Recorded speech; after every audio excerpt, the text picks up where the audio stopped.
Hello, I'm Sebastian Sim and welcome to FC Daily. There's not much time left for some of the clubs in the Bundesliga at the top and bottom of the league. At the top, Wolfsburg chase Bayer Leverkusen for the coveted fourth position that gives the club a shot at Champions League football next season. 1 point separates the two clubs. At the bottom, 6 points divide four sides, and their windows of opportunity are closing by the week as desperation sets in. We assess the possibilities and give you the realities of one of the most exciting football relegation battles in recent years. It's all coming up right now on FC Daily.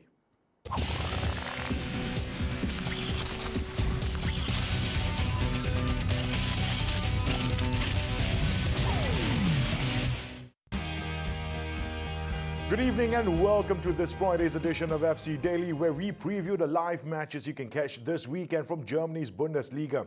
Let's start with the champions Bayern Munich, who lost 1-0 in their first leg semi-final encounter with Real Madrid. Pep Guardiola's men now face Werder Bremen, and the question is, are they feeling the pressure? When champs Bayern Munich took on last place Braunschweig. Now, Matthias, before we get to Bayern's game against Werder Bremen, let's talk about the midweek loss to Real Madrid in the Champions League. Very tight, very nervy first leg match that was. And Real just sat back, absorbed whatever Bayern Munich could throw at them, and then hit them on the counter-attack. Not too sure if Pep Guardiola expected that, but it turned out to be quite a bad night for Bayern Munich, didn't it?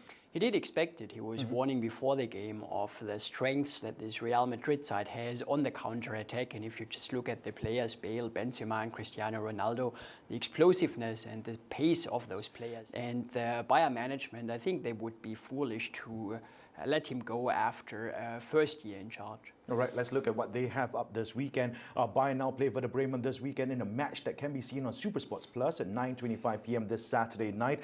Bremen are safe, more or less. And given their record, they're more likely to lose this match against Bayern Munich.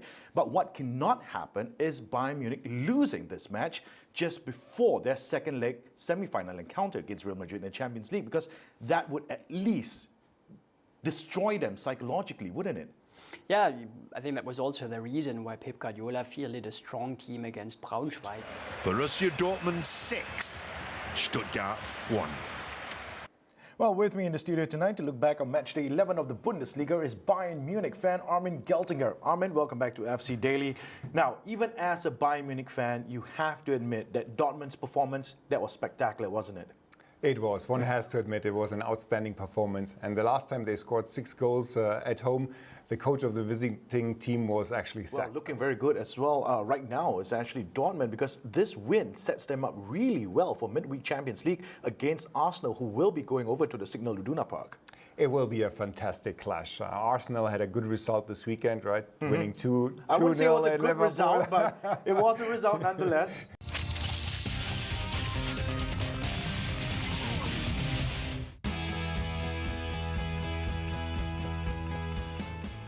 Welcome back to FC Daily. Time now to turn our attention to the A-League, and there's some exciting development for Melbourne Heart.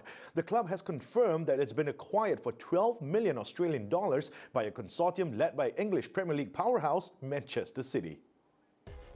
City have an 80% share, while Melbourne Storm owners Bart Campbell and Jerry Ryan take a 20% stake in the club.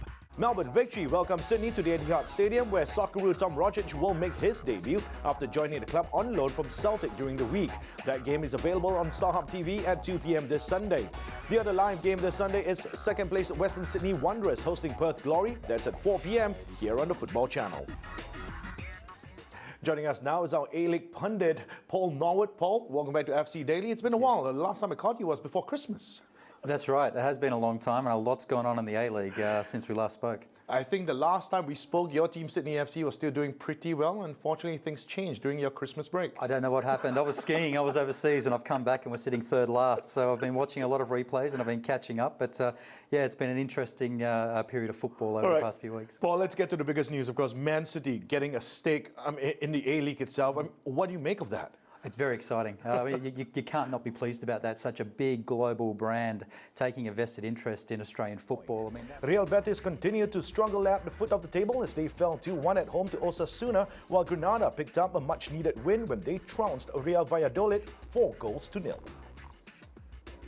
With me in the studio right now to review round number 19 of La Liga is our Spanish expert, Antonio Codinac. Antonio, welcome back to FC Daily. Let's talk about the big clash of the weekend. 0-0 it ended, Atletico Madrid and Barcelona. What are your thoughts on what happened? Did you like the game? I think it was good. It was a nice pace to the game. I think it was sad that there were no goals, but it was still an exciting match. Intense, electric. I think overall, for, I would say, football experts. Now, before we get into the tactics, let's talk about the lineup. I don't know about you, but I was surprised. Neymar and Messi left out of the starting lineup for Barcelona. Was that the right thing to do? Right or no, I think El Tata Martino proved a few things here. First of all, that he is a brave manager, not somebody that's just going to put players together.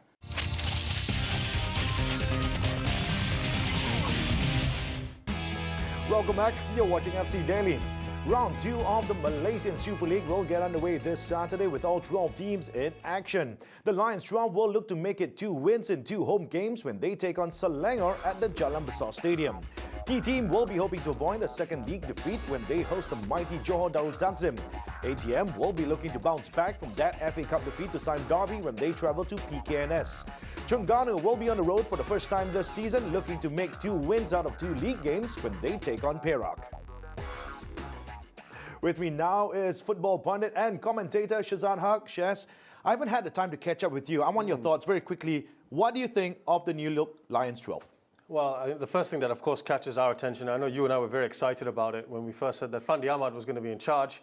And the hype and all the excitement was at the time. And now, of course, you've got to really get down to business. Now, Fandi, from the start, has said this is a developmental squad. And right from the start, we lost our first game against Pahang in that Charity Shield. And then we came back with that FA Cup victory against DRB Highcom. Yeah. And now they're up against last year's runners-up, Selangor. And it's going to be at the Jalan Besar Stadium.